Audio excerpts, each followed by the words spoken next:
Hello and welcome to all.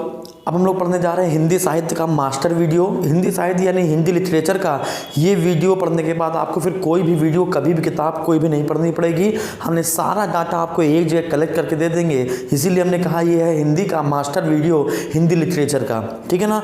अब ये video ऐसा नहीं होगा कि हमने आपको सीधे जो किताबी लैंग्वेज है वो उठा के पढ़ा दी।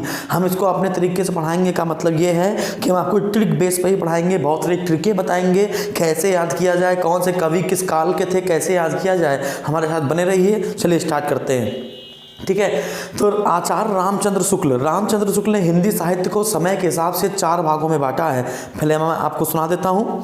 तो आचार्य रामचंद्र शुक्ल ने हिंदी साहित्य को समय के अनुसार 4 भागों में बांटा है। पहला काल है आदिकाल, है ना, पहला काल है आदिकाल, दूसरा है भक्ति काल, तीसरा है रीति काल और चौथा है आधुनिक काल, ठीक है ना। तो जो आदिकाल है उसको हम लोग 1000 से 1350 ईस्वी मानते हैं। जो भक्ति काल है उसको 1350 से 1650 मानते हैं। रीति काल को 1650 से 1850 मानते हैं और आधुनिक काल को हम लोग 1850 से अभी तक मानते हैं, ठीक है ना। अब इसको हम लोग वन बाय वन धीमे धीमे समझना शुरू करते हैं। क्या कि आचार्य रामचंद्र शुक्ल ने रामचंद्र शुक्ल ने एक छोटा सा डायग्राम बनाएंगे। आचार्य रामचंद्र शुक्ल ने हिंदी साहित्य को समय के अनुसार 4 भागों में बांटा। समय के अनुसार कितने भागों में बांटा है? 4 भागों में बांटा है। एक एक बात मेरी याद रखिएगा, पेपर के लिए इंपॉर्टेंट है। 4 भागों में बांटा है। सबसे पहले देखेंगे क्या, सबसे पहले हम लोग देखेंगे आदिकाल। सबसे पहले क्या होगा? आदिकाल। ये आदिकाल को हम लोग 1000 से 1350 तक मानते हैं। 1000 से 1350 ईस्वी सन तक मानते हैं, यानी एडी तक मानते हैं। आदिकाल के बाद है भक्ति काल। इस भक्ति काल को हम लोग 1350 से 1650 एडी तक मानते हैं।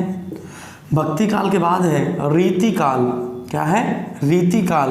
रीति काल को हम लोग 1650 से 1850 तक मानते हैं, ठीक है ना। रीति काल के बाद है आधुनिक काल। रीति काल के बाद है आधुनिक काल। आधुनिक काल को हम लोग 1850 एडी से अब तक माना जाता है, ठीक है ना। चलिए इसको कैसे समझते हैं, धीमे धीमे समझिएगा। अभी देखिएगा क्या होने वाला है कि आदिकाल को, क्वेश्चन ये है कि आदिकाल किसने कहा, है ना। कई सारे जो हिंदी के साहित्यकार हैं उन लोगों ने आदिकाल को आदिकाल नहीं कहा, आदिकाल को कुछ और भी कहा। किसी ने आदिकाल कहा तो किसी ने चारण काल कहा, तो किसी ने बीजक काल कहा, है ना। तो किसने क्या, किसी ने वीर गाथा काल कहा, तो किसने क्या कहा, ये इंपॉर्टेंट है। तो मैं पहले आपको आदिकाल पढ़ाना चाह रहा हूँ कि किसने क्या क्या कहा। तो आदिकाल को आदिकाल किसने कहा? आदिकाल को चारण काल किसने कहा? अगला क्वेश्चन, आदिकाल को बीजक काल किसने कहा? बीजक काल किसने कहा? अगला क्वेश्चन कि आदिकाल को वीर गाथा काल किसने कहा? वीर गाथा काल किसने कहा? और इसी आदिकाल को हम लोग सिद्ध सामंत काल भी कहते हैं। क्या? सिद्ध सामंत काल भी कहते हैं। तो किसने किसने कहा, ये इंपॉर्टेंट है, वरना आपका पेपर फंसेगा।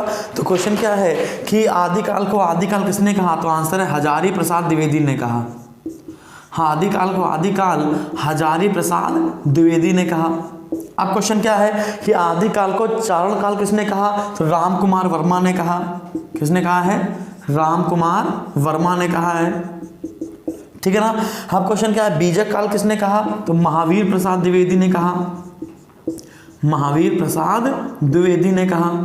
अब क्वेश्चन क्या है? अब क्वेश्चन है कि आदिकाल को वीर गाथा काल किसने कहा? तो रामचंद्र शुक्ल ने कहा। रामचंद्र शुक्ल ने कहा। और लास्ट, आदिकाल को सिद्ध सामंत काल किसने कहा? तो राहुल सांकृत्यायन ने कहा। राहुल सांकृत्यायन ने कहा। घुमक्कड़ी इनका जीवन है, ठीक है ना। तो अब याद रखिएगा कि आदिकाल को आदिकाल कहकर किसने पुकारा?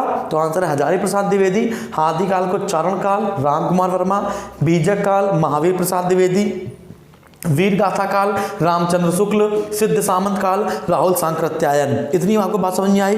बहुत डीपली स्टडी कर रहे हैं हम लोग, किसी भी पेपर में आप उठा के देख लेना, आपको सारी बातें समझ में आ जाएंगी, ठीक है ना। और इतना मिलता भी नहीं जल्दी किसी को, लेकिन आपको याद रखना है, ठीक है ना। चाहे इतना पेपर बने, टेट का पेपर बने, सी-टेट का पेपर बने, किसी का ही पेपर बने, यूपी पुलिस बने, एसआई बने, एसआई के ऊपर कुछ भी बने, अगर हिंदी आनी है और हिंदी में लिटरेचर आना है तो यहाँ से बाहर नहीं जाना, याद रखिएगा, ठीक है। तो आदिकाल, चारण काल, बीजक काल, वीर गाथा काल और सिद्ध सामंत काल। अब इसके बाद क्वेश्चन क्या बनता है कि आदिकाल के ग्रंथों को हम 5 भागों में बांट सकते हैं, है ना। आदिकाल के ग्रंथों को हम 5 भागों में बांट सकते हैं। जैसे सबसे पहला बांटेंगे सिद्ध साहित्य, फिर जैन साहित्य, नाथ साहित्य, रास साहित्य और लौकिक साहित्य, है ना। तो पहला हम लोग किस में बांटेंगे? पहला हम लोग बांटेंगे सिद्ध साहित्य। याद रखिएगा, आदिकाल के ग्रंथों को हम 5 भागों में बांट सकते हैं, सिद्ध साहित्य, रास साहित्य।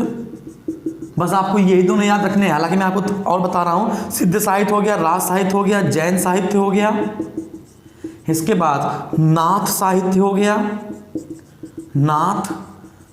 हो गया, और 5वां आपको लौकिक साहित्य हो गया। अब क्वेश्चन ये है कि किसमें कौन से ग्रंथ आते हैं? तो सिद्ध साहित्य में जितने भी बौद्ध धर्म के ग्रंथ हैं वो सारे के सारे इकट्ठा करके किसमें रखे जाते हैं? सिद्ध साहित्य में। रास साहित्य में क्या होगा? राजस्थानी ग्रंथ होंगे, राजस्थान का ग्रंथ होगा। जैन साहित्य में जैन धर्म के ग्रंथ होंगे। नाथ साहित्य में नाथ के ग्रंथ होंगे, गोरखनाथ वाले ग्रंथ होंगे, है ना। गोरखनाथ जानते हो? श्रीदेवी पिक्चर देखी तुमने? अरे भैया पहले गद्य कवि है ये, है ना। पहले गद्य कवि कौन है? गोरखनाथ। तुमने देखा होगा श्रीदेवी की पिक्चर रहती है, पता नहीं कौन सी नागिन की नाक, पता नहीं क्या था, है ना। उसमें कहता है कि जय जय बाबा गोरखनाथ, वही तो गोरखनाथ है ये। और गोरखनाथ मंदिर कहाँ पर है? गोरखपुर में है। लौकिक साहित्य, ठीक है। तो सिद्ध साहित्य में सारे कौन से ग्रंथ आते हैं? तो आंसर क्या है? बौद्ध ग्रंथ। सिद्ध साहित्य में सारे बौद्ध ग्रंथ आएंगे। राज साहित्य में राजस्थानी ग्रंथ आएंगे, कई बार पेपर में क्वेश्चन पूछा गया है, ठीक है ना। अगला जैन साहित्य में जैन धर्म के ग्रंथ आएंगे। नाथ साहित्य में गोरखनाथ के ग्रंथ आएंगे। इसके बाद लौकिक साहित्य में, है ना, हमारे मध्यकालीन इतिहास के पहले का जो पार्ट होगा, मतलब कि 711-12 के पहले का जो पार्ट होगा, उसके हम क्या कहेंगे? लौकिक साहित्य। मध्यकाल के पहले के ग्रंथ, है ना। जैसे प्रियदर्शिका, रत्नावली, नागानंद, ये सब चीज़ें, है ना। तो इतनी बात समझ में आ गई आपको। तो ये हम लोगों ने क्या किया? हम लोगों ने आदिकाल के ग्रंथों को 5 भागों में बांट लिया इस प्रकार से। अब क्वेश्चन ये है कि आदिकाल के कवियों को कैसे याद किया जाए। एक छोटी सी ट्रिक देंगे, एक छोटा सा सूत्र देंगे, और सारे सूत्र से हम लोग ये आदिकाल के कवि याद कर लेंगे। क्या सूत्र है? सूत्र ये है कि अमीर चंद विद्या, है ना। अमीर चंद विद्या, जल्दी बताओ आगे क्या होगा? अमीर चंद विद्या नाले में जाकर गिरी। अमीर चंद विद्या नाले में जाकर गिरी। तो हमने आपको क्या बताने वाले हैं? हम बताने वाले हैं क्या? अमीर चंद विद्या नाले में जा गिरी। अगर तुमने ये सूत्र याद कर लिया तो समझ लो काम हो गया, है ना। सारे आपको याद हो जाएंगे। पहला, आमिर से आमिर खुसरो। आमिर से क्या हो गया? आमिर खुसरो। इनके बारे में बताते हैं अभी हम आपको। चंद से, है ना, चंद्र बरदाई। तीसरा, विद्या से विद्यापति। नाले में क्या होगा? नरपति नाला। और 5वां क्या हो जाएगा? जागिरी मतलब कि जल्दी बताइए। जागिरी मतलब कि जग, ठीक है ना। जल्दी बताइए क्या होगा? नरपति नाला क्या होगा? ठीक है, जल्दी बताइए। जग निक। अमीर खुसरो, चंद बरदाई, विद्यापति, नरपति नाला और जागनी मतलब कि जगनिक, है ना। हम लोग 1 बाय 1 इनको पढ़ना शुरू करते हैं। तो सबसे पहले हम लोग क्या पढ़ेंगे? आमिर खुसरो। सबसे पहले हम लोग क्या पढ़ेंगे? आमिर खुसरो, समझिएगा। आमिर खुसरो का जन्म हुआ था पटियाली कासगंज में। आमिर खुसरो का असली नाम है आमिर खुसरो का असली नाम है अबुल हसन यमीनुद्दीन। अबुल हसन यमीनुद्दीन खुसरो। आमिर खुसरो ने अपनी जीवन की शुरुआत बलबन के समय से की थी। ये बलबन के पोते, बलबन के बेटे महमूद को संगीत की शिक्षा देता था। आमिर खुसरो ने तबले का आविष्कार किया, गजल का आविष्कार किया, मुकरी का आविष्कार किया, अच्छा सितार का आविष्कार किया, वीणा में सुधार किया। इसको हम लोग तोता ए हिंद के नाम से जानते हैं। हिंदी बोलने वाला तोता है ना, तोता ए हिंद इन्हें कहते हैं। और तराना ए हिंद हम लोग मिर्जा गालिब को कहते हैं। मिर्जा गालिब का असली नाम क्या है? मिर्जा गालिब का असली नाम क्या है? आसादुल्ला बेग खां, है ना। तो आमिर खुसरो से क्वेश्चन क्या क्या बनते हैं? अगर आमिर खुसरो की आपको रचना याद करनी है तो आपको याद रखना पड़ेगा क्या? खली की हालत नाजुक है। खली जानते हो? द ग्रेट खली। खली की हालत नाजुक है तो आपको पता चल जाएगा उसकी खली से क्या हो जाएगा? खलिकबारी। हालत से क्या हो जाएगा? हालत ए कन्हैया। नाजुक से क्या हो जाएगा? नजराना ए हिंद, है ना। इस प्रकार से हम लोग ट्रिक से चीज़ें याद करेंगे। तो आमिर खुसरो से क्वेश्चन क्या बनाया हमने कि आमिर खुसरो का जन्म कहाँ हुआ था? आमिर खुसरो का जन्म पटियाली में हुआ। सुनते रहिएगा। आमिर खुसरो का जन्म पटियाली कासगंज में हुआ। अगला क्वेश्चन क्या है? आमिर खुसरो ने का असली नाम क्या है? तो आमिर खुसरो का असली नाम है अबुल हसन यमीनुद्दीन। क्या नाम है? अबुल हसन यमीनुद्दीन। अबुल हसन यमीनुद्दीन, है ना। क्या नाम है? अबुल हसन यमीनुद्दीन। अगला क्या होगा? अगला क्वेश्चन क्या बनेगा कि इन्होंने अपने जीवन की शुरुआत कहाँ से की? इन्होंने अपने जीवन की शुरुआत कहाँ से की? तो इन्होंने अपने जीवन की शुरुआत की थी बलबन के समय से। बलबन के समय से। और प्रमुख दरबारी किसके बने थे? आगे चलकर ये प्रमुख दरबारी किसके बने थे? तो आगे चलकर ये प्रमुख दरबारी किसके बने थे? जल्दी बताइए। तो आंसर है अलाउद्दीन खिलजी। ये प्रमुख दरबारी किसके बने थे? तो आंसर है अलाउद्दीन खिलजी। ये एक ऐसे व्यक्ति हैं जिनको हम लोग हिंदू मुस्लिम संस्कृति का प्रतिनिधि माना जाता है। जिसको आमिर खुसरो को याद रखिएगा कि हिंदू मुस्लिम संस्कृति का प्रतिनिधि कौन हो गया? हिंदू मुस्लिम संस्कृति का प्रतिनिधि, हिंदू मुस्लिम संस्कृति का, हिंदू मुस्लिम संस्कृति का प्रतिनिधि। हिंदू मुस्लिम संस्कृति का प्रतिनिधि किसको माना जाता है? तो आंसर है आमिर खुसरो को माना जाता है। अगला क्वेश्चन क्या पूछा जाएगा? अगला क्वेश्चन ये पूछा जाएगा कि इन्होंने किसका किसका आविष्कार किया? तो तबले का आविष्कार किया, सितार का आविष्कार किया, गजल का आविष्कार किया, मुकरी का जनक माना जाता है। मुकरी जानते हो? एक ऐसा गाना जिसमें खुद ही प्रश्न पूछो और खुद ही उत्तर दे डालो। तो तबला, सितार, गजल और मुकरी का आविष्कार किया, ठीक है ना, का आविष्कार किया, आविष्कार किया, है ना। तो इन सब चीज़ों के मारे हम लोग इनको क्या कहते हैं? तो आमिर खुसरो को हम लोग क्या कहते हैं? हम लोग तोता ए हिंद कहते हैं। क्या कहते हैं? तोता ए हिंद। वॉइस ऑफ इंडिया के नाम से भी जाना जाता है इनको, किन्हों? आमिर खुसरो को। अब क्वेश्चन क्या है? आमिर खुसरो जो है ये खड़ी बोली के पहले कवि हैं। याद रखिएगा, आमिर खुसरो जो हैं ये खड़ी बोली के पहले कवि हैं। आमिर खुसरो खड़ी बोली के पहले कवि माने जाते हैं। जितनी बार आपको याद करना उतनी बार आप याद कीजिए कि खड़ी बोली के पहले कवि कौन हो गए? आमिर खुसरो। अब क्वेश्चन क्या है कि आमिर खुसरो की किताबें कौन कौन सी हैं, रचनाएं कौन कौन सी हैं? तो हमने आपको बताया क्या कि खली की हालत नाजुक है। हमने आपको क्या बताया? हमने आपको क्या बताया? खली की हालत नाजुक है। हमने आपको क्या बताया? खली की हालत नाजुक है। तो खली से हमने आपको क्या बताया था? जल्दी बताइए। आमिर खुसरो की 3 तो ऐसे याद हो गई, 2 और पहले याद करा देते हैं। क्या? पहेलिया और आशिका, है ना। आमिर खुसरो की रचनाएं देख लेते हैं पहले हम लोग। 2 तो आप पहले से याद कर लीजिए। क्या? कि पहेलिया और आशिका। पहेलिया और आशिका ये दोनों तो आप याद ही कर लीजिए, ठीक है ना, कि पहेलिया और आशिका। और दूसरी क्या बताया हमने? खली की हालत नाजुक है। तो खली की हालत नाजुक है। तो खली से क्या बन जाएगा? जल्दी बताइए। तो खली से क्या बन जाएगा? जल्दी बताइए। तो खलिकबारी बन जाएगा। क्या बन जाएगा? खलिकबारी। तो खली से क्या बन जाएगा? खलिकबारी। इसके बाद क्या होगा?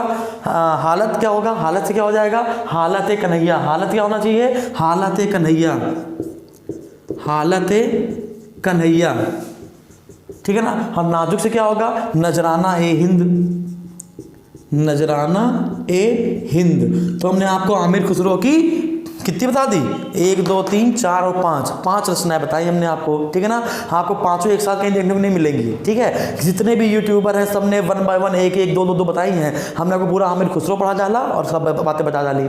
तो आमिर खुसरो अगर आपको समझ में आ गया हो तो आमिर खुसरो के बाद हम लोग किसकी बात करेंगे? चंद बरदाई की बात करेंगे। चंद बरदाई है ना, चंद बरदाई की किताब का नाम है पृथ्वीराज रासो। पृथ्वीराज रासो पहला महाकाव्य है, ठीक है ना। तो पृथ्वीराज रासो क्या है? पहला महाकाव्य। और चंद बरदाई को हम लोग वीर गाथा काल का सर्वश्रेष्ठ कवि कहते हैं। इसको मैं रेफर करता हूं। अब बात करते हैं किस पर? चंद बरदाई पर। अब किस पर बात करते हैं हम लोग? चंद बरदाई पर। चंद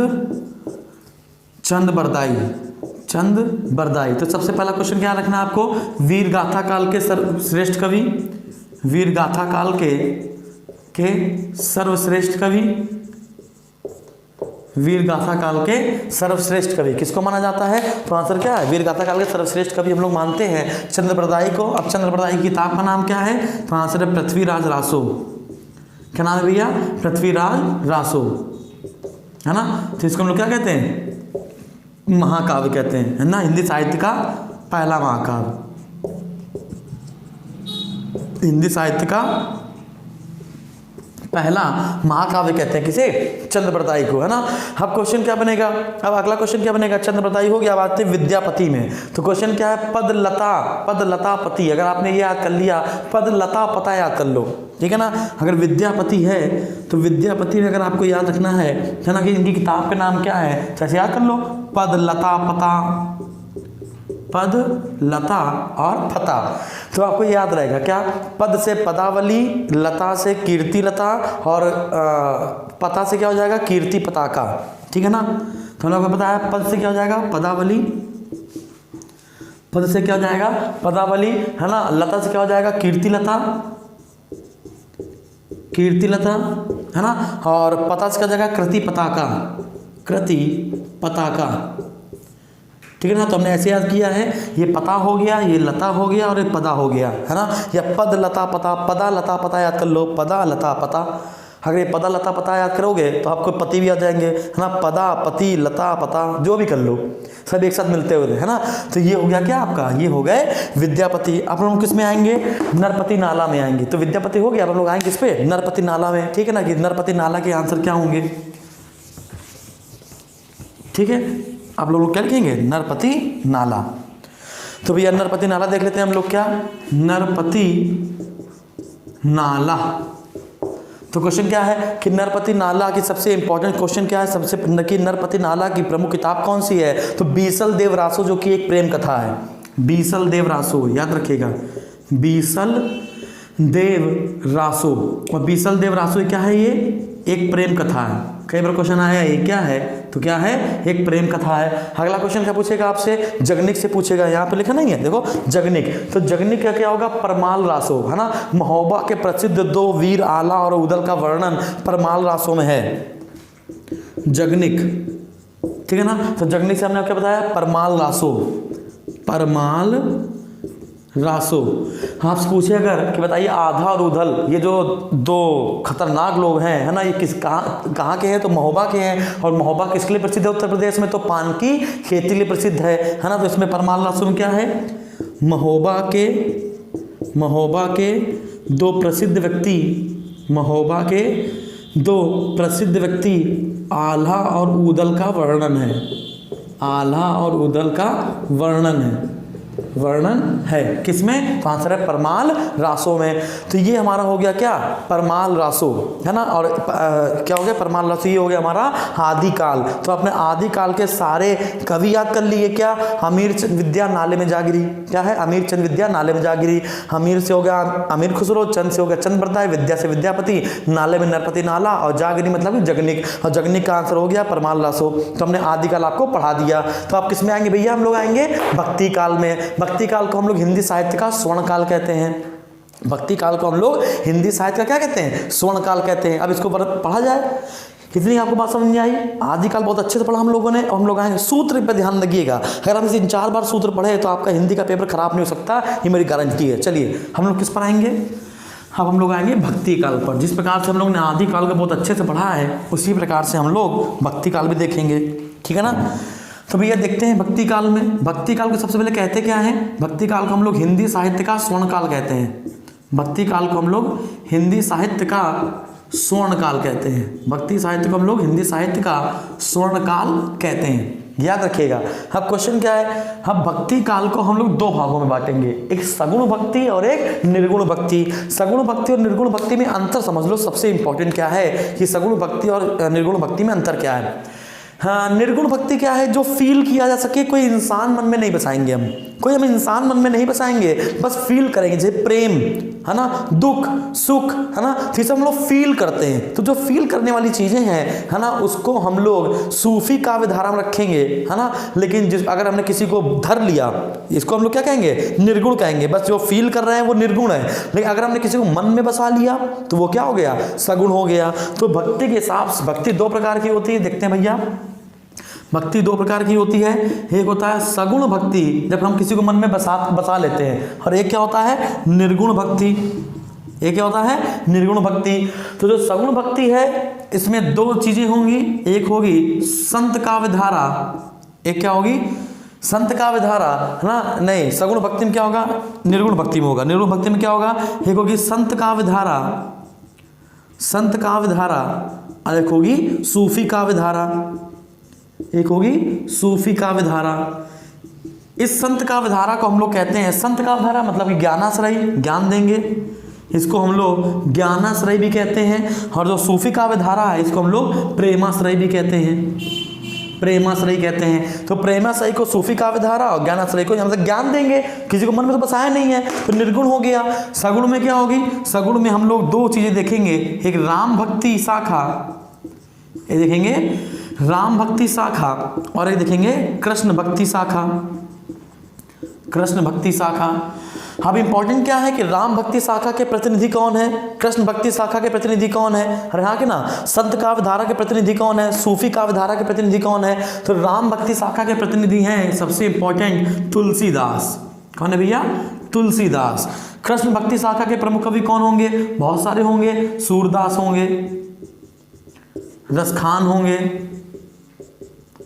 ठीक है ना, सूरदास होंगे, रसखान होंगे, ठीक है ना, बिहारी लाल होंगे,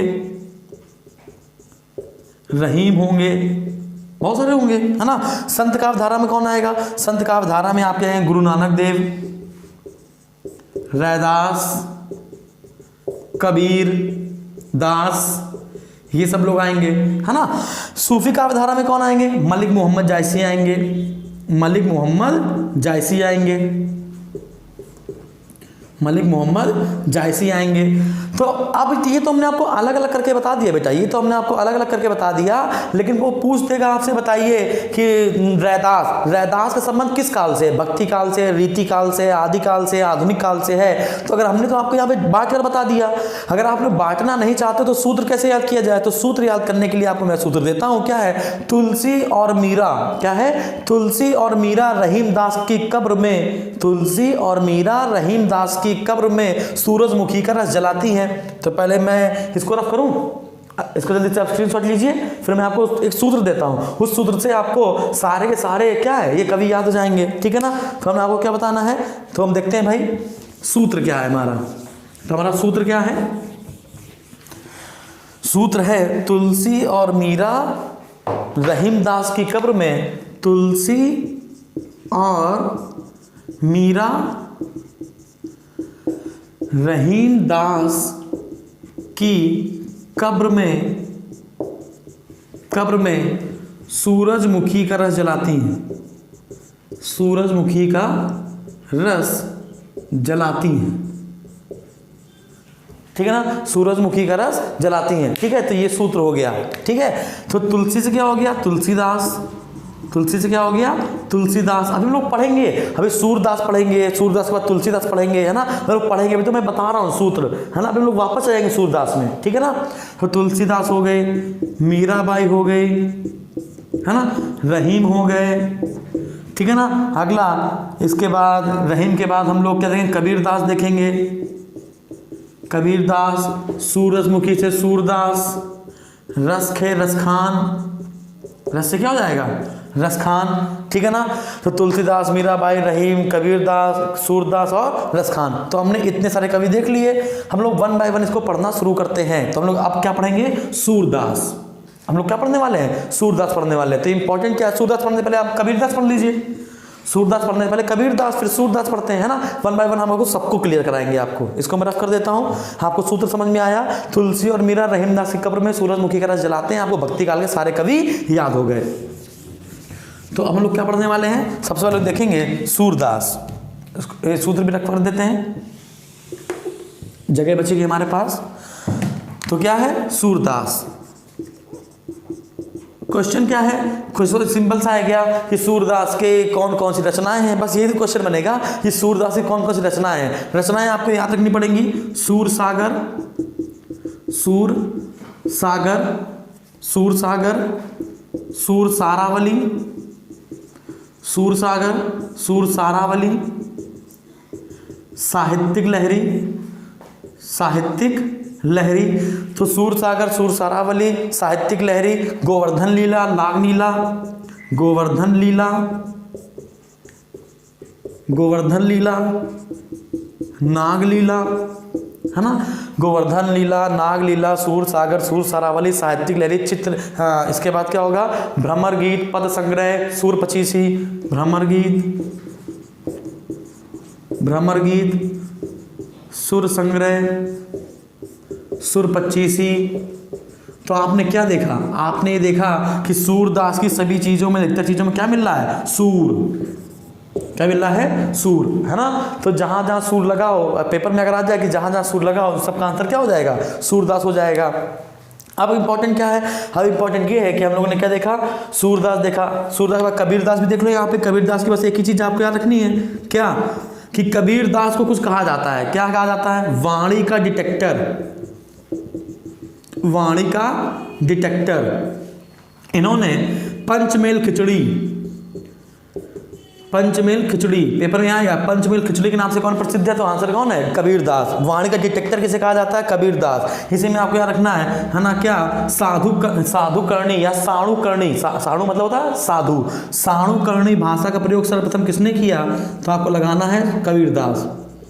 साणुकर्णी भाषा का प्रयोग सबसे पहले किसने किया? तो आंसर लगाना है कबीरदास। कबीरदास में अगला क्वेश्चन क्या रखेंगे? कबीरदास में अगला क्वेश्चन हम लोग रखेंगे, हाँ, बीजक। तो बीजक में क्या क्या आ जाएगा? साखी आ जाएगा, शबद आ जाएगा, रमैनी आ जाएगा। अरे हाँ कि ना। तो संग्रह है ना, साखी शबद रमैनी का संग्रह क्या है? बीजक। तो कबीरदास से जो क्वेश्चन बनता था आपको समझ में आया। कबीरदास हो गया, सूरदास हो गया। हम लोग देखेंगे क्या? मीराबाई। हम लोग क्या देखेंगे? मीराबाई। तो मीराबाई की हम लोग रचनाएं कैसे याद करेंगे, है ना। तो मीराबाई की रचनाएं मैं आपको बता देता हूँ। नरसिंह जी का मायरा, गीत गोविंद। क्या लगाएंगे? नरसिंह जी का मायरा और गीत गोविंद। गीत गोविंद, राग गोविंद। क्या है? राग गोविंद, ठीक है ना। तो मीराबाई में आपको याद रखना है क्या?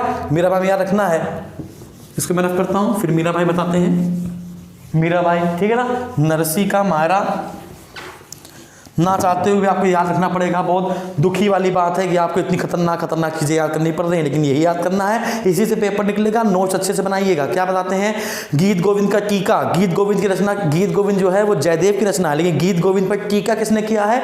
मीराबाई ने किया है। तो नरसिंह जी की मारा, गीत गोविंद का टीका, राग गोविंद, राग सोरठा के पद, है ना। अब मैं इसको लिख कर बताता हूँ। क्या है? मीराबाई। आप सोच रहे होगे सर सूत्र दे दो। सूत्र देंगे, सूत्र देंगे, आगे चलकर देंगे, ठीक है ना। तो मीराबाई में आपको क्या बताना है? मीराबाई का पहला क्या होगा? गीत गोविंद का टीका, गीत गोविंद का टीका, नरसिंह जी का मायरा, नरसिंह जी का मायरा, ठीक है। गीत गोविंद का टीका, नरसिंह जी का मायरा, राग गोविंद, राग गोविंद। अगला क्या है? राग सोरठ, राग सोरठा का पद, राग सोरठा का पद। अरे भैया याद कैसे करना है? याद करने के लिए आपको क्या याद करना है? बस राग याद कर लो। राग इक्वल टू मीराबाई, राग इक्वल टू मीराबाई। अगर आपने राग याद कर लिया तो राग राग दो जगह लगा हुआ है, मीराबाई आंसर हो जाएगा। गीत गोविंद की रचना जयदेव ने की है और नरसिंह जी का मायरा, ठीक है ना। इतना कठिन नहीं आता, फिर भी आपको याद करना है। अगर आप पेपर अच्छा करना चाहते हो, अगर आपको हथेली में सरसों उगानी है तो आप मेरे प्रीवियस ईयर के प्रीवियस वाले वीडियो में जाइए। अगर नहीं आपको अच्छे से पढ़ना है तो यहाँ पर आइए, ठीक है ना। यहाँ से अगर जाएंगे, यहाँ से पढ़कर जाएंगे तो आपको कोई भी हरा नहीं सकता किसी भी मैदान में। अगर वो फास्ट ट्रैक वाला कोर्स पढ़ के जाएंगे तो हो सकता है हरा दे, है ना। तो ये हो गया मीराबाई। मीराबाई के बगल में अब कौन आएगा, मलिक मोहम्मद जायसी। मलिक मोहम्मद जायसी के बहुत सारे ग्रंथ हैं, क्या, पद्मावत, अखरावट, महाकाव्य है। पद्मावत जो है वो महाकाव्य है, ठीक है। पद्मावत, अखरावट, 12 मासा। लेकिन आपको बताना है कि जो मलिक मोहम्मद जायसी है, मलिक मोहम्मद जायसी का जन्म जायस में हुआ था, रायबरेली अमेठेला जो क्षेत्र है, ठीक है ना। अब क्वेश्चन आपसे मैं पूछना चाहता हूं कि जो मलिक मोहम्मद जायसी हैं वो किसके दरबारी थे। मलिक मोहम्मद जायसी किसके दरबारी थे, मैं आपको ऑप्शन देता हूं, फरीद खां। फरीद खां का अगर आपको असली नाम पता है तो आप जान जाओगे, वरना आंसर नहीं बताओगे। फरीद खां का असली नाम है शेरशाह सूरी, है ना। तो आपको याद रखना है क्या कि मलिक मोहम्मद जायसी का संबंध किससे है, शेरशाह सूरी से है। मलिक मोहम्मद जायसी ने अपने सभी ग्रंथ है ना शेरशाह सूरी के दरबार में ही पूरे किए थे। कौन कौन से ग्रंथ थे, है ना, पद्मावत, अखरावट, 12 मासा, आखिरी कलम, चित्ररेखा, बहुत सारी चीज़ें हैं, मैं आपको बता देता हूँ सारी, ठीक है। तो अब हम देखेंगे क्या, मलिक मोहम्मद जायसी का ग्रंथ देखेंगे। मलिक मोहम्मद जायसी के देख लेंगे कि मलिक मोहम्मद जायसी के कौन कौन से ग्रंथ हैं। मलिक मोहम्मद जायसी के कौन कौन से ग्रंथ हैं, तो हमने आपको बताया क्या, पद्मावत, क्या बताया, पद्मावत, अखरावट, 12 मासा, पद्मावत, अखरावट, 12 मासा, आखिरी कलाम, ठीक है ना, चित्ररेखा, ये सभी किसकी हैं, ये आंसर क्या है, मलिक मोहम्मद जायसी की है ना। अब क्वेश्चन क्या बनेगा, किसके दरबारी थे, तो ये शेरशाह सूरी के दरबारी थे। किसके दरबारी थे, शेरशाह सूरी दरबारी थे। इतनी आपको बात समझ में आई। तो मलिक मोहम्मद जायसी के जो क्वेश्चन बनते थे वो भी आपने कर लिए। तो मलिक मोहम्मद जायसी हो गया, मीराबाई हो गया। अब अगले पार्ट पे आते हैं हम लोग। अगले पार्ट में क्या हम लोग पढ़ेंगे, अगले पार्ट में हम लोग अब भक्ति काल हो गया ना भैया, कबीरदास पढ़ा दिया, तुलसीदास पढ़ा दिया, मलिक मोहम्मद जायसी पढ़ा दिया, इसके बाद हम लोगों ने मीराबाई पढ़ लिया, है ना। तो सब चीज़ें पढ़ ली धीमे धीमे। आगे बढ़ते हैं। अब भक्ति काल के बाद आएगा रीति काल। अब भक्ति काल के बाद क्या आएगा, रीति काल। रीति काल को हम लोग 2-3 भागों में बांटेंगे। रीति काल को हम लोग 3 भागों में बांटेंगे, जरा देखिएगा। रीति काल को हम लोग 3 भागों में बांटेंगे, फिर मैं आपको सूत्र बताऊंगा। 3 भागों में बांटेंगे इसलिए क्योंकि ये पेपर में क्वेश्चन पूछा गया है। पेपर धीमे धीमे टफ होता चला जा रहा है, तो टफ क्या, टफेस्ट हो जाए हम लोग से क्या फर्क पड़ना है, ठीक है। रीति काल को हम 3 भागों में बांटेंगे बेटा। पहला होगा रीतिबद्ध, फिर होगा रीति मुक्त, फिर होगा रीति सिद्ध। ये रीति गलत लिखा हुआ है, ये छोटी की मात्रा चढ़ाएंगे इस पर, रीति और रीति, और फिर क्या आएगा, रीति सिद्ध, ठीक है ना। तो पेपर में आ जाए रीतिबद्ध के प्रमुख कवि कौन थे, बहुत इंपॉर्टेंट है, आपको नोट्स में नहीं मिलेगा, ठीक है ना। क्वेश्चन पूछा गया है कई बार कि रीतिबद्ध के प्रमुख कवि कौन है, तो रीतिबद्ध के प्रमुख कवि हो गए केशव दास। कौन हो गया, केशव दास। अगर आपसे पूछा जाए कि रीति मुक्त के प्रमुख कवि कौन है, तो आपको लगाएंगे घनानंद। क्या लगाएंगे, घनानंद, घनानंद नहीं, घनानंद, ठीक है ना। अगर आपसे पूछा जाए कि रीति सिद्ध बताइए, तो एक ही आंसर है क्या, बिहारी। क्या है, बिहारी। तो अगर आपको याद करना हो कि कैसे याद किया जाए इन सब लोगों को, तो आपको एक सूत्र याद करना पड़ेगा। क्या कि ये तो हमने 3 बता दिया आपको। रीतिकाल के बहुत सारे कवि हैं, कैसे याद करेंगे, याद करने के लिए ट्रिक है। भिखारी दास की सेना ने बिहारी की सेना को भूखा मारकर आनंद लिया। भिखारी दास की सेना ने बिहारी दास की सेना को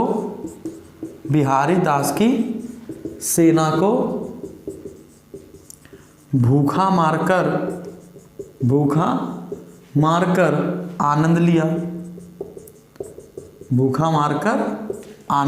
लिया, ठीक है। ये क्या हो गया, अब देखते हैं, सूत्र को खोलते हैं। भिखारी दास से तो आंसर भिखारी दास है, बिल्कुल सही है। भिखारी दास एक कवि हैं, तो भिखारी दास का भिखारी दास हो गया, है ना। सेना क्या हो गया, सेनापति। सेना से क्या हो गया, सेनापति। बिहारी से क्या हो गया, बिहारी लाल, आपको पता ही है ना। दास, जल्दी बताइए, दास से क्या होगा, है ना, सोचिए जल्दी से, ये दास कौन वाले दास हैं, ठीक है। आगे बढ़ते हैं, इधर आते हैं। भूखा से क्या हो जाएगा, भूषण। भूखा से क्या हो जाएगा, भूषण हो जाएगा, है ना। मारकर क्या हो जाएगा, पद्माकर, पद्माकर। आनंद से क्या हो जाएगा, घनांद, ठीक है ना। और ये दास से बता नहीं पाए, ऊपर लिखा तो था केशव दास, है ना, केशव दास। तो हमने देखो सारे कवि याद कर रहे हो, है ना, लेकिन आप ऐसे याद भी हो जाता है अगर आप इसको दिन में 2-3 बार सूत्र याद कर लोगे और सूत्र पर ही फोकस करोगे तो आपका पेपर निकल जाएगा, ठीक है ना। क्या बताया हमने आपको, भिखारी दास की सेना ने बिहारी दास की सेना को भूखा मारकर आनंद लिया। भिखारी दास सेनापति, बिहारी केशव दास, इसके बाद सेना तो हो ही चुका है, भूखा से भूषण, मारकर से पद्माकर, आनंद से घनानंद, ठीक है ना। तो आपने इतने याद कर लिए। अगर आपने इतने याद कर लिए तो हम लोग 1 बाय 1 पढ़ना शुरू करते हैं कि केशव दास की रचनाएं कैसे याद की जाएं। तो रामदास जहां विज्ञान माला वहां, हो गया काम। केशव दास की अगर आपको रचनाएं याद करने क्या करेंगे, रामदास जहां विज्ञान माला वहां, ठीक है ना। तो अब इनकी किताबें ऐसे याद हो गई, जरा देखते हैं भाई कैसे याद होती है, कैसे याद होती हैं, इनको देखा जाए। हाँ, अगर नोट्स बनाते चलोगे तो आपको बहुत आसानी रहेगी। अगर आप पहली बार पढ़ रहे हो, मैं आपको बता दूं, अगर आप पहली बार पढ़ रहे हो तो आपको बहुत दिक्कत हो रही होगी। अगर आप पहली बार नहीं पढ़ रहे हो, पहले से पढ़े हुए हो, तब तो बड़ा मजा आएगा, ठीक है ना। ये बस यही है सक्सेस का साधन। क्या हमने आपको बताया, केशव दास की रचनाएं कैसे याद होंगी, केशव दास की रचनाएं क्या बताया हमने आपको, सूत्र बताया, सूत्र लिखें, क्या तो सूत्र था, रामदास जहां, ठीक है, विज्ञान माला वहां, रामदास जहां विज्ञान माला वहां। तो भैया देखते नहीं किताबें कौन कौन सी हो गई, राम से हो गया रामचंद्रिका, राम से हो गई रामचंद्रिका, ठीक है ना। रामदास हो गया ना, रामदास से हम क्या करेंगे यार, रामचंद्रिका, है ना। जहां से आपको याद करना है जहांगीर जयचंद्रिका, जहांगीर जयचंद्रिका, है ना। जहां हो गया, आपको विज्ञान से क्या याद करना है, विज्ञान गीता, क्या रखना है, विज्ञान गीता। माला, माला से आप क्या रखोगे, माला वहां से क्या रखोगे, छंदमाला, क्या रखोगे, छंदमाला। तो हमने क्या बताया आपको, रामदास जहां विज्ञान माला वहां, रामदास से रामचंद्र का, जहां से जहांगीर जयचंद्र का, विज्ञान से विज्ञान गीता, माला से छंदमाला। हाँ कि ना। अगर आपको इतना याद हो गया, हालांकि मैं एक सूत्र का वीडियो अलग से बना दूंगा, आपके कहने पर मैं एक सूत्र का वीडियो अलग से बना दूंगा, कि तो मैं डिटेल में पढ़ा रहा हूँ आपको, और कैसे याद किया जाए। सूत्र अगर हमें पढ़ाना हो तो हम उसको किनारे लगा देंगे, सूत्र भी पढ़ा सकते हैं। इतनी बात आपको समझ में आई, अगर इतनी बात आपको समझ में आ गई तो हमने केशव दास पढ़ लिया। बिहारी लाल में देखते हैं, बिहारी लाल में सिर्फ एक ही याद रखनी है, एक ही किताब देखकर वो हिंदी साहित्य के इतिहास में अमर हो गए, क्या, सतसई, क्या है, सतसई। बिहारी हो गया, तो हम लोग केशव दास देख लिया, बिहारी लाल देख लिया। अब अगला पॉइंट में देखते हैं, हम लोग देखेंगे घनांद की, घनांद की रचनाएं क्या है। घनांद की रचनाएं याद करने की क्या, हल्की टेढ़ी सी ट्रिक है क्या, सुजानंद की बिल्ली ने किया लीला कांड, सुजानंद की बिल्ली ने किया लीला कांड, क्या, सुजानंद की बिल्ली ने किया, नंद मतलब घनांद, सुजानंद की बिल्ली ने किया लीला कांड, सुजानंद की बिल्ली ने किया लीला कांड, सुजानंद की बिल्ली ने किया लीला कांड, है ना। आप किताबों का नाम क्या है, सुजान सागर, सुजान संबोधन, रस केवी वल्ली, विरह लीला और कृपा कांड, ठीक है। तो इसको ओपन करते हैं, इसको ओपन किया जाए जल्दी से। तो हम लोग क्या पढ़ेंगे, घनांद की किताब पढ़ेंगे, घनांद घनांद घनांद घनांद। तो सूत्र क्या था, सूत्र क्या था, सुजानंद की, क्या था, सुजानंद की बिल्ली ने किया लीला कांड, सुजानंद की बिल्ली ने किया लीला कांड, है ना। तो भैया बताओ, सुजानंद, नंद से क्या हो गया, घनान, सुजा से क्या होगा, सुजा सुजा जहां लगाओ उसका वही आंसर होगा क्या, सुजान सागर, सुजान संबोधन, सुजान सागर और सुजान संबोधन, सुजान संबोधन, ये सुजान हो गया ना। अब बिल्ली से आते हैं, क्या, केवी, है ना, की बिल्ली है ना, तो आंसर क्या हो जाएगा, रस केली वल्ली, क्या हो जाएगा, रस केली वल्ली, रस केली वल्ली या बल्ली, है ना।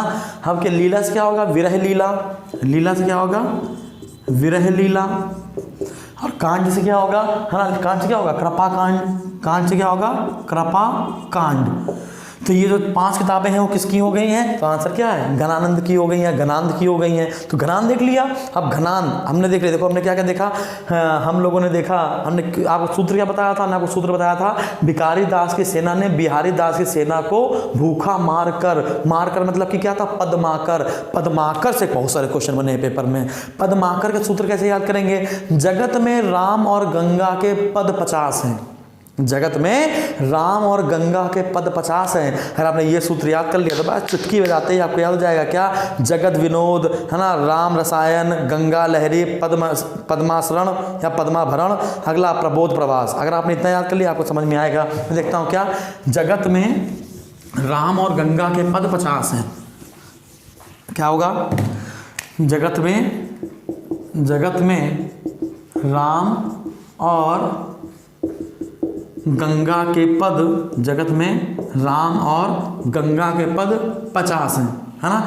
कैसे याद होगा? जगत विनोद, जगत से क्या हो जाएगा? जगत विनोद, है ना। अब राम से क्या होगा? राम और से क्या होगा? राम रसायन तुम रहे पासा, है ना, सदा रहो रघुपति के पासा। चलो ठीक है। तो अब गंगा से क्या होगा? गंगा के क्या होगा? गंगा लहरी। गंगा से क्या होगा? गंगा लहरी।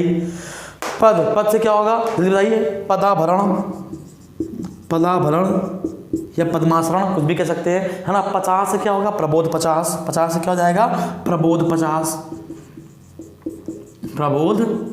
मजा आ रहा पढ़ने में। फिर सूत्र से सारा काम होता चला जा रहा है। जगत में राम और गंगा के पद 50 हैं। 1 2 3 4 5 याद हो गई, है ना। जितने लेखक उतने आप सूत्र याद कर लो, सारी किताबें धड़ाधड़ उड़ जाएंगी, है ना।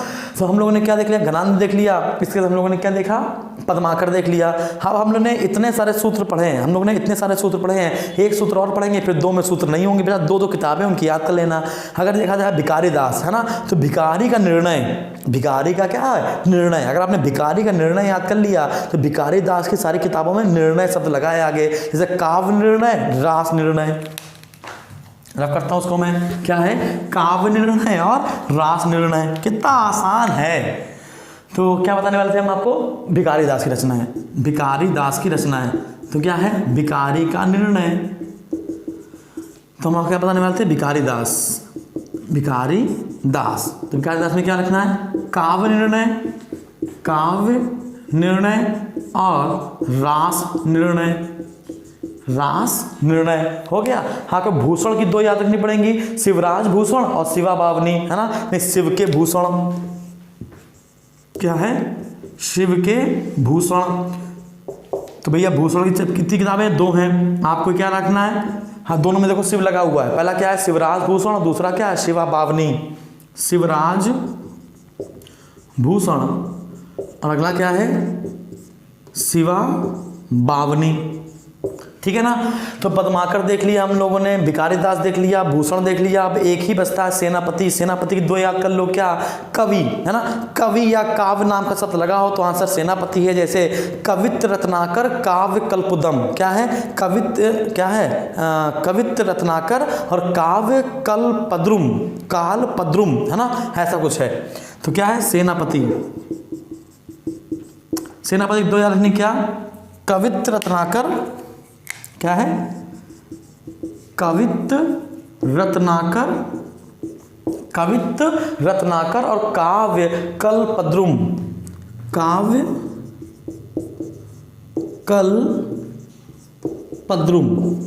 ठीक है ना। ये क्या हो गया? कालपद्रुम। ठीक है ना, या कल्पद्रुम। कभी कभी ये कल्पद्रुम लिखा रहता है, कभी कभी कल्पद्रुम लिखा रहता है। ठीक है ना। आपको याद होना चाहिए। तो सेनापति ज़्यादा इंपॉर्टेंट नहीं था, लेकिन फिर भी हमने आपको 2 बता दिए, क्योंकि मेरा मन है बताने का कि मैं अपनी तरफ से कोई गलती ना करूं कि आपका पेपर मिस हो जाए, ठीक है ना, आपका पेपर खराब हो जाए। मैं अपनी तरफ से पूरा सहयोग करूँगा और जितने सूत्र मैं बना सकता हूँ उतना बनाऊँगा और आपको सब कुछ याद कराऊँगा। तो ये क्या हो गया बेटा? ये हो गया रीतिकाल। ये क्या हो गया? रीतिकाल। अगर हमने रीतिकाल के सारे सूत्र आपको बता दिए, क्या सूत्र बताया था हमने आपको? भिखारी दास की सेना ने बिहारी दास की सेना को भूखा मारकर आनंद लिया, और धीमे धीमे हमने उसके सूत्र भी बता दिए, सूत्रों की किताब भी बता दी। अब हम लोग किस पे आ जाएंगे? रीतिकाल से बढ़कर तो किस में आ जाएंगे? आधुनिक काल में। किस में आ जाएंगे भैया? आधुनिक काल में आ जाएंगे। अब आधुनिक काल को हम कई भागों में बांटेंगे। जैसे भारतेंदु युग, द्विवेदी युग, छायावादी युग, प्रगतिवादी युग, प्रयोगवादी युग और नई कविता, है ना। समझते हैं। तो आधुनिक काल में आते हैं। आधुनिक काल को बेटा गद्य काल कहा जाता है। आधुनिक काल को गद्य काल कहा जाता है। तो पहले इसको समझ लो क्या है कि आधुनिक काल को गद्य काल कहा जाता है। आधुनिक काल को हम लोग क्या कहते हैं? गद्य काल के नाम से भी जाना जाता है। अब क्वेश्चन क्या पूछेगा आपसे, हिंदी के सबसे पुराने गद्य लेखक कौन? क्वेश्चन पूछ देगा आपसे, हिंदी के सबसे पुराने गद्य लेखक कौन? तो बाबा गोरखनाथ। बाबा गोरखनाथ। तो हिंदी के सबसे पुराने लेखक गद्य लेखक कौन हो गए? बाबा गोरखनाथ, लगभग 943 AD। ठीक है ना? इतनी बात आपको समझ में आई? अगर आपको इतनी बात समझ में आई तो मैं आपको बताना चाहता हूँ गद्य की भाषा 3 है। गद्य की भाषा कितनी है? 3 है। गद्य की भाषा कितनी बेटा? गद्य की भाषा 3 है। पहला कौन सा हो गया? ब्रज भाषा, दूसरा खड़ी बोली और तीसरा राजस्थानी गद्य। पहला क्या है? ब्रज भाषा गद्य, दूसरा क्या है? राजस्थानी गद्य, राजस्थानी गद्य, और तीसरा क्या है? जल्दी बताइए। खड़ी बोली गद्य। खड़ी बोली गद्य। ये इनकी 3 भाषा आपको याद रखनी है। अब मैं इस आधुनिक काल या गद्य काल को 6 भागों में बांटूंगा, है ना? लाइन वाइज आपको सन आपको याद रखने पड़ेंगे। जैसे पहला 1850 तक बताता ना, 1850 से अब तक। तो 1850 से 1900, 1900 से 1920, 1920 से 1936, 36 से 43, 43 से 50 और 50 से अब तक, है ना? इसको मैं बांटता हूँ, फिर आपको धीमे धीमे 1 बाय 1 उसको समझाया जाएगा। इतना मास्टर वीडियो आपने कुछ नहीं छोड़ना है, हमें सब पढ़ना है। ठीक है सर? नो, सारा पढ़ना है। जरा देखते हैं भाई। तो इसको हम बांटेंगे, आधुनिक काल को हम बांटेंगे किसमें किसमें? पहला होगा भारतेंदु युग। अगर आपसे पूछा जाए कि भारतेंदु युग के कम से कम 4 कवि बताइए, 3 कवि बताइए, भारतेंदु हरिश्चंद्र को छोड़कर 2 और बता दो, तो आपका दिमाग खराब, है ना? हम आपको बताएंगे, परेशान मत हो। ठीक, क्या हो गया? भारतेंदु युग। दूसरा क्या हो गया? भारतेंदु युग के बाद आपको क्या रखना है? द्विवेदी युग।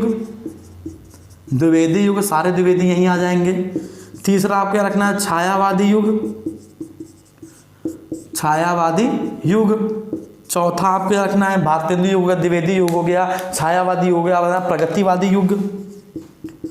प्रगतिवादी युग। फिर आपको याद रखना है प्रगतिवादी के बाद प्रयोगवादी युग। प्रयोगवादी युग, ठीक है ना? प्रयोगवादी के बाद आपको याद रखना है क्या? प्रयोगवादी के बाद नई कविता। छठा है ना क्या? नई कविता युग। नई कविता युग।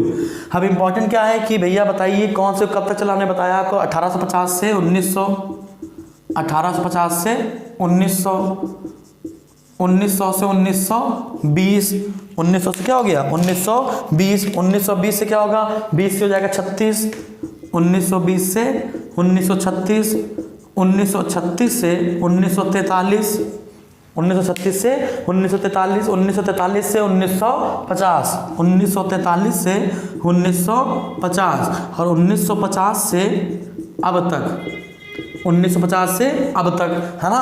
तो ये हमने आपको 6 भागों में बांटा। आप परेशान मत होइए, आपको परेशान मत होइए कि कैसे याद होंगे, भारतेंदु युग कैसे याद होगा, तो है ना? ये सब ऐसे डांस याद कर लीजिएगा। भारतेंदु, द्विवेदी, छाया, प्रगति, प्रयोग और प्रगति साथ प्रयोग किया लोगों ने। पहले अच्छी खासी छाया आती थी, है ना? छाया कौन देता था? भारतेंदु द्विवेदी छाया देते थे, लेकिन प्रगति हो रही थी, लेकिन लोगों ने प्रयोग शुरू कर दिया और प्रयोग के अनुसार नई कविता बनाना शुरू कर दिए। तो अब हम लोग पहली बात पर चर्चा किस पर करेंगे? पहले करेंगे भारतेंदु युग पर और उनकी कविताओं पर। तो भारतेंदु हरिश्चंद्र, भारतेंदु हरिश्चंद्र में आपको बस एक पॉइंट याद रखना है, हरिश्चंद्र का प्रेम।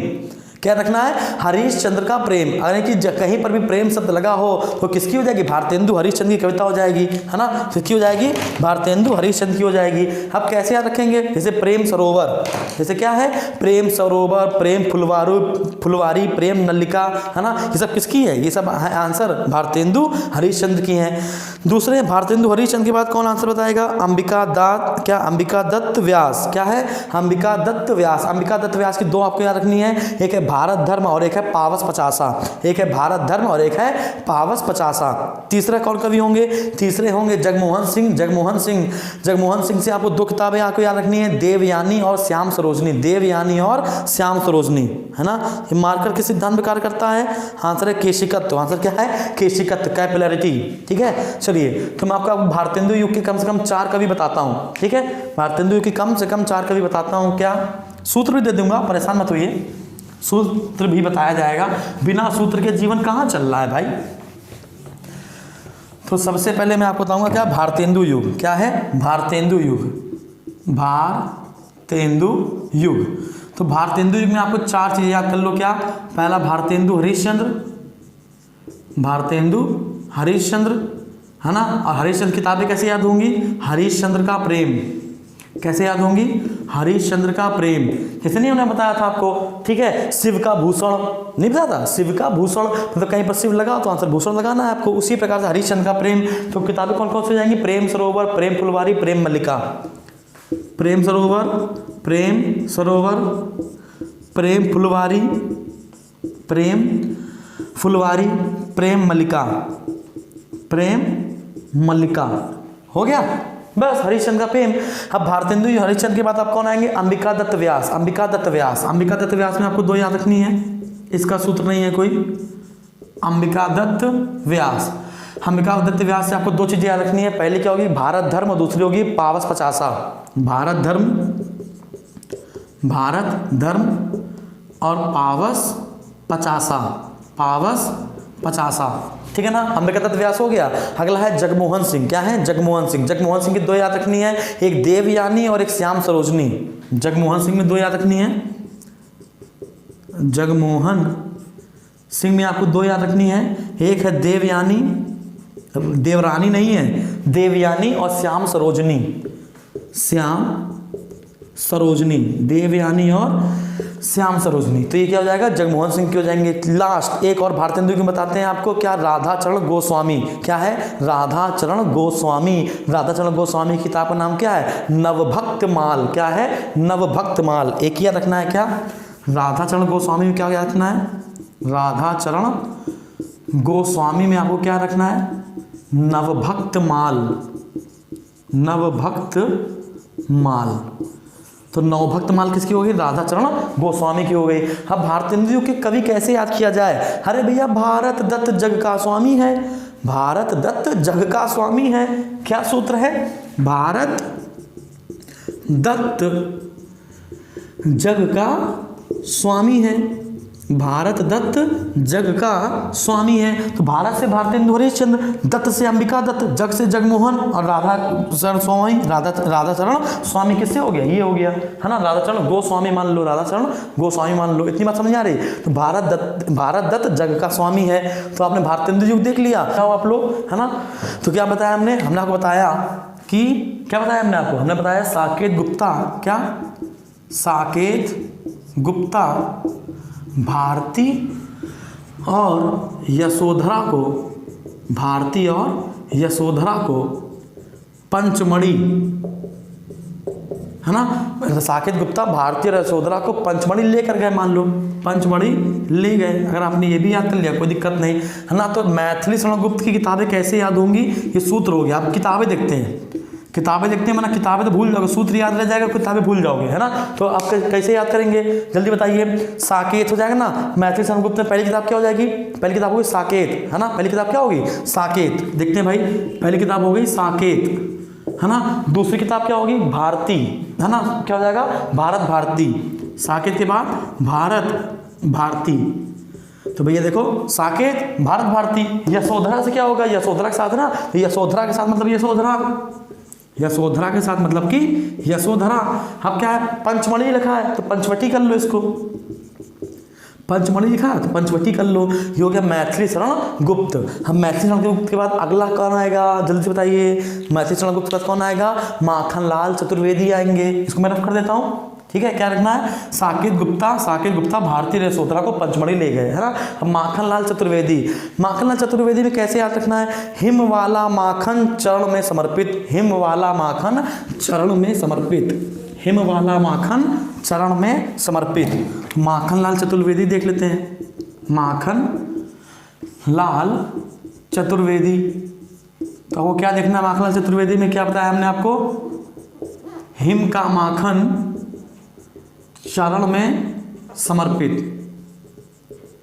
हिम का माखन चरण में समर्पित। क्या बताया? हिम का माखन चरण में समर्पित, ठीक है ना। तो अब कैसे याद करेंगे हम लोग ये देखेंगे। हम लोग का पहला क्या होगा? हिम से क्वेश्चन बनेगा। हिम से हो जाएगा हिम तरंगिनी और हिम करीटनी। क्या हो जाएगा? हिम तरंगिनी, हिम तरंगिनी और हिम किरीटनी। अगला क्या होगा? माखन से माखनलाल चतुर्वेदी हो गए। चरण से क्या होगा? युग चरण, युग चरण। और समर्पित से क्या होगा? समर्पण, समर्पित से क्या होगा? समर्पण, ठीक है। तो माखनलाल चतुर्वेदी की सारी चीजें हमने देख ली। अब अगला क्या होगा? महावीर प्रसाद द्विवेदी। महावीर प्रसाद द्विवेदी में से आपको दो याद रखनी है, क्या? काव्य मंजूषा और सुमन, ठीक है। महावीर प्रसाद द्विवेदी में आपको सिर्फ दो याद रखनी है। कौन कौन सी? काव्य मंजूषा, काव्य मंजूषा और सुमन। मैंने प्यार किया है, सुमन थे इसमें। चलिए, तो अगला क्या है? अयोध्या सिंह उपाध्याय हरिऔध। अयोध्या सिंह उपाध्याय हरिऔध, इनका सूत्र याद कर लेते हैं। अयोध्या सिंह उपाध्याय, टाइटल क्या है इनका? हरिऔध। क्या है टाइटल? हरिऔध। तो कैसे याद किया जाए अयोध्या सिंह उपाध्याय? किताबें में लिख लेता हूँ। प्रिय प्रवास, वैदेही वनवास, रस कलश। क्या है? प्रिय प्रवास, वैदेही वनवास, रस कलश। प्रिय प्रवास, प्रिय प्रवास। अगला क्या बताया हमने आपको? प्रिय प्रवास के बाद वैदेही वनवास, वैदेही वनवास। और अगला क्या बताया हमने आपको? रस कलश। क्या बताया? रस कलश, रस कलश। तो ये क्या हो गया भैया? ये हो गया माखनलाल चतुर्वेदी, महावीर प्रसाद द्विवेदी, और इसके महावीर प्रसाद द्विवेदी और अयोध्या सिंह उपाध्याय हरिऔध। उसके पहले क्या बताया था? मैथिली शरण गुप्त। इतनी बात आपको समझ में आ गई। नेक्स्ट पॉइंट पे आएंगे अब हम लोग, ठीक है। ये तीन हो गए और वो चार हो गए। अब नेक्स्ट पॉइंट पे आते हैं। हाँ, आसान होता है, पता नहीं लोग हिंदी को इतना कठिन क्यों मानते हैं। सारी चीज़ें याद कर लो, सूत्र बना लो। नहीं याद हो रहा, सूत्र बना लो। जब सूत्र अगर याद हो जाएंगे तो धीमे से चीज़ें याद हो जाएंगी। अब द्विवेदी युग के लेखक कैसे याद करेंगे? द्विवेदी युग के कवि कैसे याद करेंगे? ऐसे याद करेंगे, अयोध्या की शरण में मिला माखन और महाप्रसाद। क्या याद करेंगे द्विवेदी युग में? अयोध्या की शरण में, अयोध्या की शरण में मिला माखन और महाप्रसाद, महाप्रसाद। तो अयोध्या सिंह उपाध्याय हरिऔध, मैथिली शरण गुप्त, माखनलाल चतुर्वेदी, महावीर प्रसाद द्विवेदी। हो गया, सिंपल सा था, ठीक है ना। ये चार आपको याद हो गए। तो ये होगा द्विवेदी युग। अब द्विवेदी युग के बाद हमने आपको पता क्या बताया? भारतेंदु युग था, फिर द्विवेदी युग था।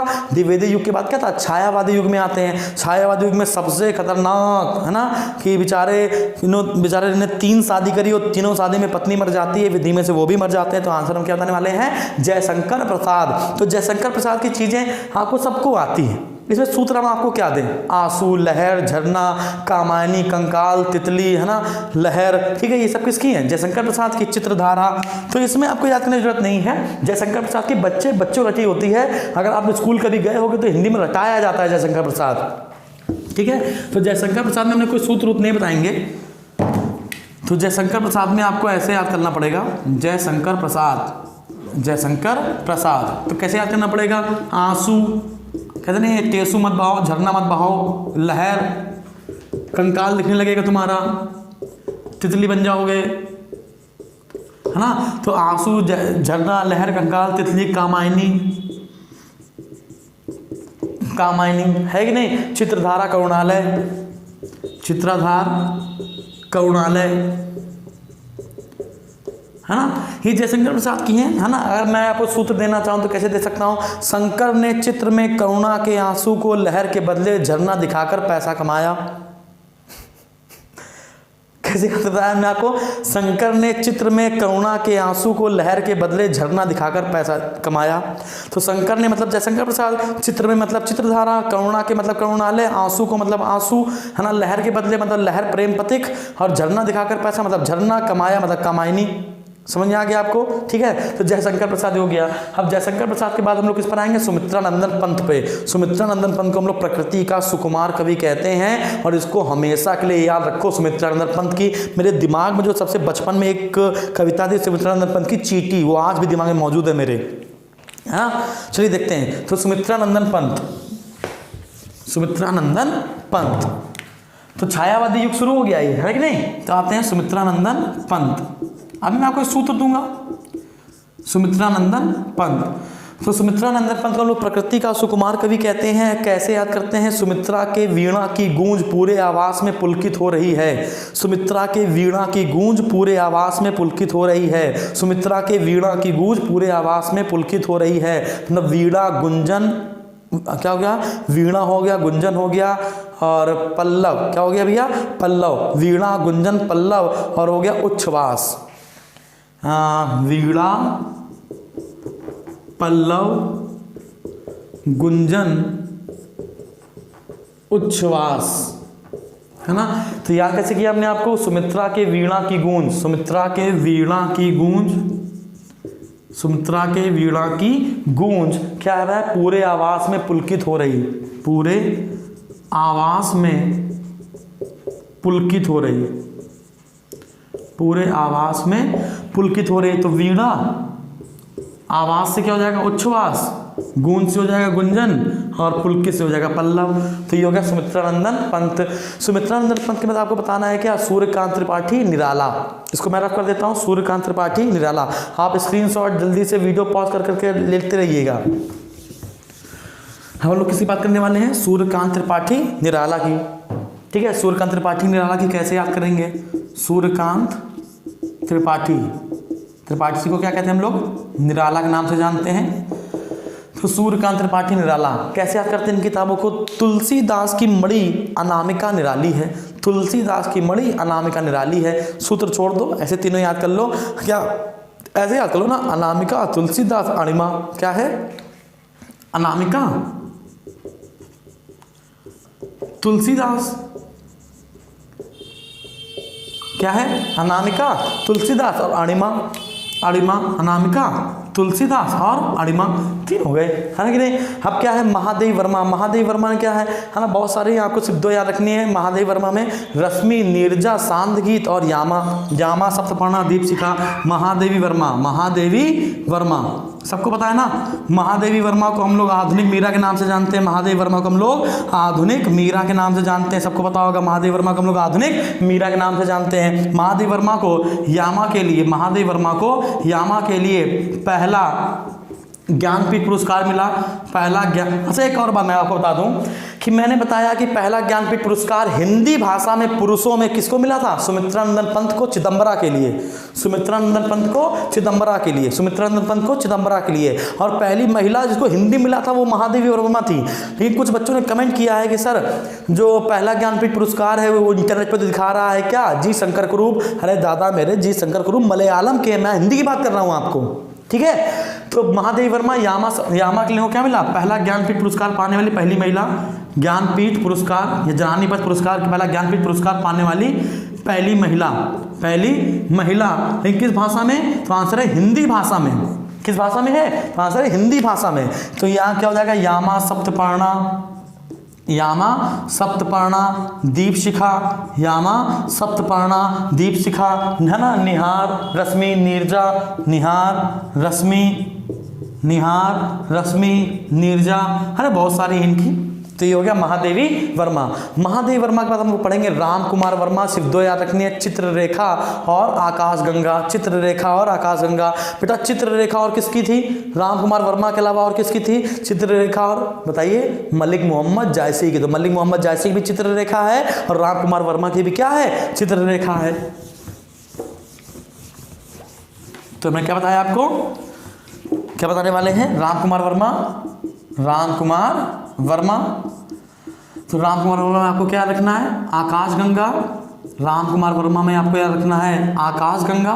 और क्या बताया हमने आपको? चित्ररेखा, चित्ररेखा।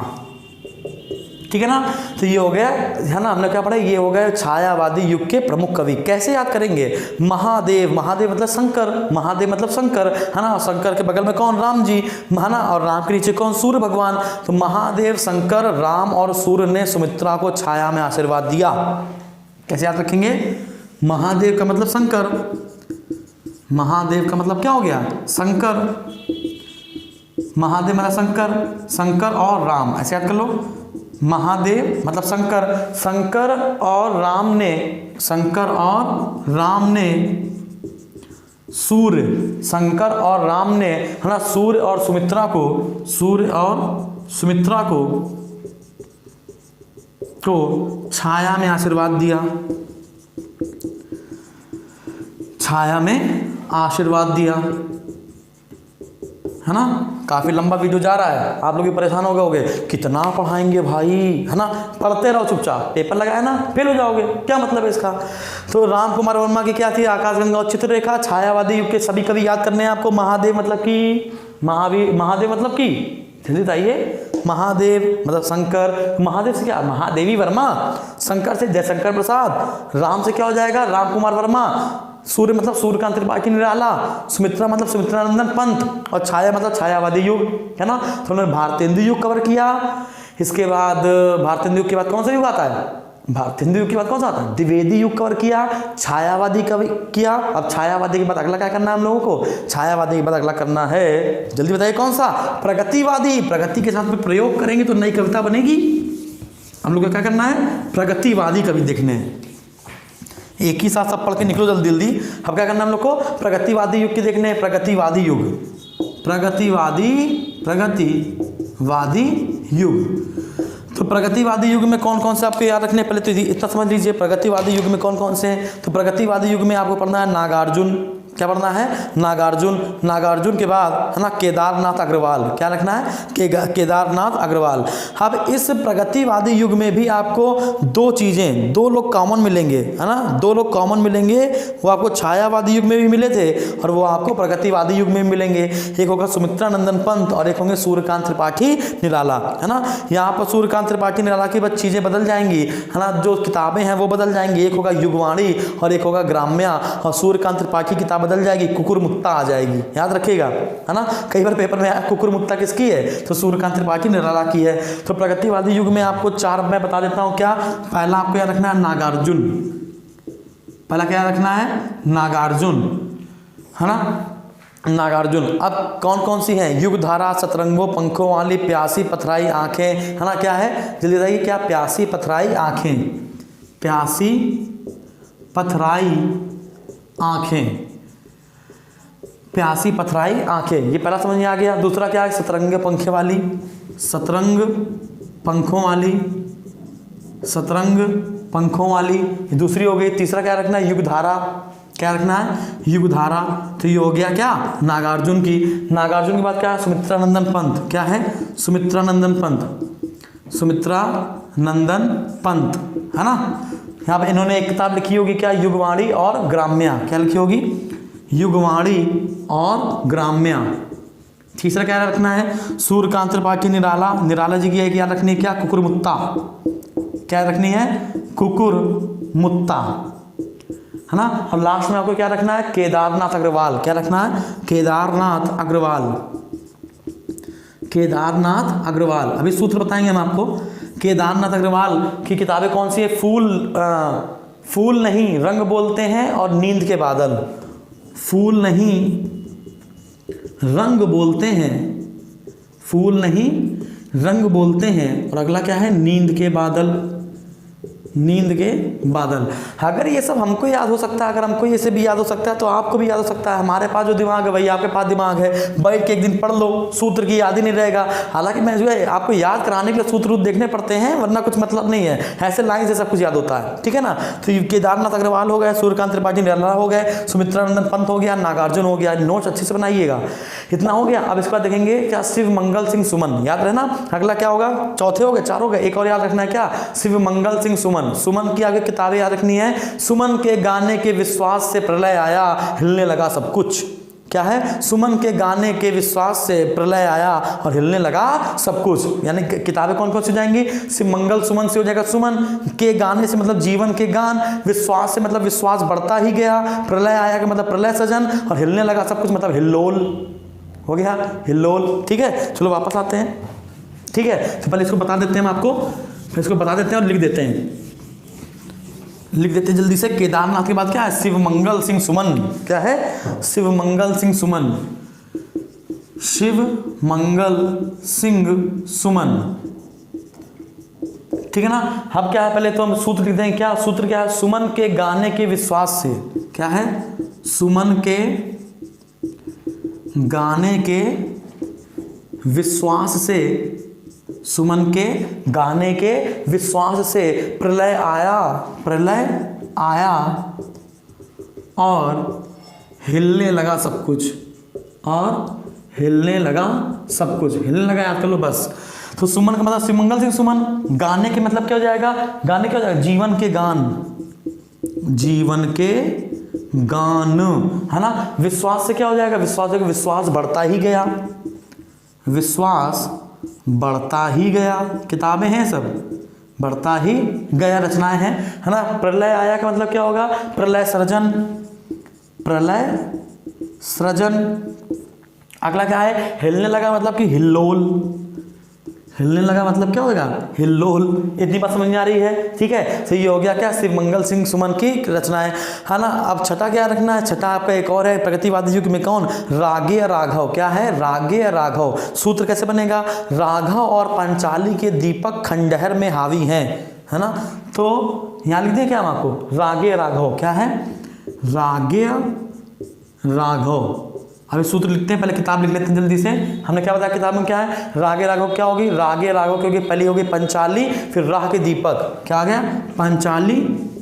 अगला क्या होगा, राह के दीपक, पंचाली कौमा राह के दीपक। अगला क्या हो जाएगा, अजय खंडहार, अजय खंडहार, अजय खंडहार।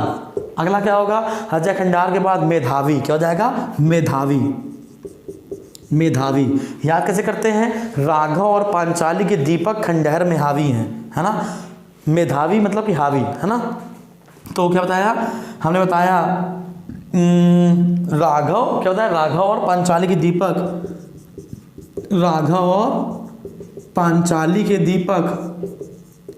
दीपक खंडहर में हावी हैं, खंडहर में हावी है। समझ में आ गया। तो राघव और पंचाली दीपक खंडहर में हावी हैं। तो राघव मतलब कि रागे राघव, पंचाली मतलब पंचाली, दीपक मतलब कि राग के दीपक, हाँ, खंडहर मतलब अजय खंडहर, और हावी मतलब मेधावी। हो गया, ये सूत्र समझ में आया आपको। हाँ, इंपॉर्टेंट क्या है, प्रगतिवादी युग के प्रमुख कवि कैसे याद किए जाएं। तो प्रगतिवादी युग के प्रमुख कवि हमने आपको 6 याद करवाए हैं, छइयों को छइयों आपको बता देंगे। क्या, राघव की सुमित्रा को, राघव की सुमित्रा को केदारनाथ के निराले, है ना, राघव की सुमित्रा को केदारनाथ के निराले शिव के नाग ने, है ना, क्या बताया हमने आपको, राघव के सुमित्रा को केदारनाथ के निराले शिव के नाग ने गति से काटा। ठीक है ना, ये सूत्र है। रफरू पहले इसको मैं, आपको 2-3 बार तो पढ़ना ही पड़ेगा ना सर, ये 2-3 बार तो पढ़ना ही पड़ेगा, हमको कई बार पढ़ना पड़ जाता है। ठीक है ना, तब कहीं आके क्या, लोहा तप के, लोहा तप के कुछ ना कुछ बनाता है, तो आपको तपना तो पड़ेगा ही। इतना मत तपोगे मर जाओ, है ना, लेकिन इतना भी तपोगे पेपर निकल जाए। क्या हमने बताया आपको, राघव, क्या बताया हमने आपको, सूत्र क्या था, राघव की सुमित्रा को केदारनाथ के, राघव की सुमित्रा को केदारनाथ के, केदारनाथ जानते महादेव, है ना। तो राघव की सुमित्रा को केदारनाथ के निराले, निराले शिव जी निराले थे ना, निराले शिव के नाग ने प्रगति से काटा, नाग ने प्रगति से काटा, है ना। कैसे याद होगा, राघव मतलब राघव रागे, सुमित्रा मतलब सुमित्रानंदन पंत, केदारनाथ सूर्यकांत त्रिपाठी निराला, है ना, निराले शिव, शिव क्या हो जाएगा, शिव मंगल सिंह सुमन, नाग नागार्जुन, प्रगति मतलब प्रगतिवादी युग, है कि नहीं? देखो सारा सूत्र हो गया। राघव की सुमित्रा को केदारनाथ के निराले शिव के नाग ने प्रगति से काटा। हाँ वो 2-3 बार तो याद करना ही पड़ेगा सर, ठीक है। तो ये हो गया प्रगतिवादी युग। अब अगला पढ़ेंगे हम लोग प्रयोगवादी युग। प्रयोगवादी युग में आपको 2-3 याद रखने हैं। क्या? सच्चिदानंद, हीरानंद, वात्स्यायन अज्ञेय, धर्मवीर भारती और भारत भूषण अग्रवाल, है ना। ये आपको 3 याद रखने पड़ेंगे। रफ कर देते हैं इसको मैं। तो ये हो गया क्या? ये हो गया प्रगतिवादी। क्या हो गया? प्रगतिवादी। अब आएंगे प्रयोगवादी में। अब किस में आएंगे? प्रयोगवादी में। प्रयोगवादी में आपको कौन कौन से पढ़ने पड़ेंगे? सबसे पहले आपको पढ़ना पड़ेगा सच्चिदानंद, हीरानंद, वात्स्यायन अज्ञेय। सच्चिदानंद, हीरानंद, वात्स्यायन कहते क्या है? अज्ञेय उपाधि हो गई, है ना। किताबें कैसे याद करेंगे? किताबें याद करने के लिए आपको रखना पड़ेगा आलम धनुष से घास पर अजय है। आलम धनुष से घास पर अजय है। क्या है? आलम धनुष से, आलम धनुष से घास पर, है ना। यहाँ पे अगर तुम ऐसे याद कर लो ना कि घास पर धनुष का आलम, अगर तुम ये याद कर लो तो भी हो जाएगा काम, है ना। अगर ये आपका घास पर अजय है, अजय है का मतलब अज्ञेय है। अजय का मतलब क्या बताना? अज्ञेय। क्या कि आप भूलो नहीं, है ना। तो किताबें कौन कौन सी, रचनाएं कौन कौन सी हो जाएंगी सच्चिदानंद की, है ना। इत्यलम इंद्राधनुष के रौंदे हुए, हरी घास पर और हाँ हरी घास पर चल भर, हरी घास पर चल भर, हरी घास पर चल भर, ये एक रचना हो गई। दूसरी हमने क्या बताया आपको? इंद्रधनुष के रौंदे हुए, इंद्रधनुष के रौंदे हुए। तो इंद्रधनुष के रौंदे हुए, है ना। हरी घास पर चल भर और इंद्रधनुष के रौंदे हुए। और एक आपको क्या रखना है? इत्यालम। क्या रखना है? इत्यालम। इत्यालम। तो आलम से इत्यालम, धनुष के मतलब इंद्रधनुष, और घास पर मतलब हरी घास पर चलो, है ना। और अजय मतलब अज्ञेय हो गया। तो सच्चिदानंद, हीरानंद, वात्स्यायन अज्ञेय हो गया। प्रयोगवादी। दूसरा कवि क्या देखना है? धर्मवीर भारती है। सबको पता है धर्मवीर भारती का सबसे इंपॉर्टेंट पॉइंट क्या है ना। तो धर्मवीर भारती का जो सबसे ज्यादा पेपर में आया है वो है कनुप्रिया, ठंडा लोहा, है ना। क्या रखना है? कनुप्रिया, ठंडा लोहा और अंधा युग। ये 3 याद रखनी धर्मवीर भारती की। मैं यहीं पर लिख दे रहा हूं। धर्मवीर भारती नाच आकर आपको 3 तो याद रखनी पड़ेंगी। पहला क्या है? पहला है क्या बताया हमने आपको? पहला होता है अंधा युग, कनुप्रिया, ठंडा लोहा। अंधा युग,